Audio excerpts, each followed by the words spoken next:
assis sur le rivage, écoute la belle Calypso lui dire qu'elle a décidé de l'aider à rentrer chez lui. Il a du mal à la croire.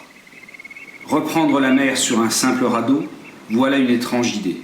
Ulysse peine à penser qu'un tel voyage puisse se faire sur un simple esquif. Mais Calypso le rassure et lui promet une aide véritable. Le lendemain matin, la nymphe donne à Ulysse une grande hache à double tranchant. Puis elle conduit le roi d'Ithaque jusqu'à un bosquet de grands arbres. Ulysse choisit les arbres avant de les abattre. Il en coupe 20. Pour son radeau, il choisit les plus secs, ceux qui flotteront le mieux. Après quoi il les assemble avec minutie. Il place un gouvernail, un mât et une vergue.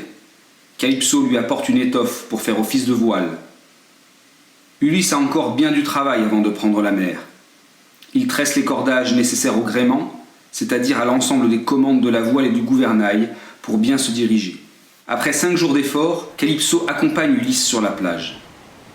Les vivres ont été chargés sur le radeau, du pain, du vin, de la viande et de l'eau douce. En dernier soutien à Ulysse, Calypso fait souffler un bon vent. La voile se gonfle et Ulysse trouve une profonde joie alors qu'il quitte l'île de la nymphe. Il part vers le large et navigue sans encombre pendant 18 jours.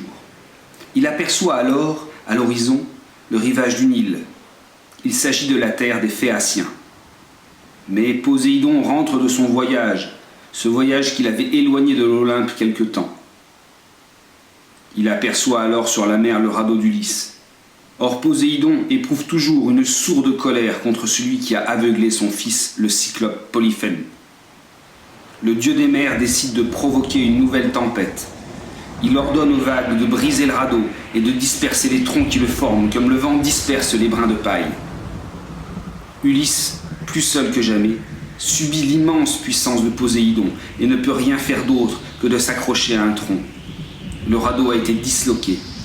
La colère, la révolte et la peur embrasent le cœur d'Ulysse, qui s'écrie « Heureux ceux qui sont tombés devant les murs de Troie.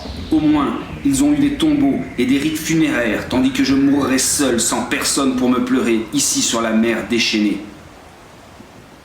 Athéna prend pitié d'Ulysse, et une nouvelle fois lui vient en aide. Elle fait se calmer tous les vents, sauf celui du nord, qui pousse pendant 3 jours Ulysse vers un bon rivage. Ce bon rivage est celui de l'île des Phéaciens. Après avoir évité de se blesser sur les terribles rochers qui bordent l'île, Ulysse monte sur la plage et s'effondre de fatigue après avoir embrassé la terre en signe de reconnaissance.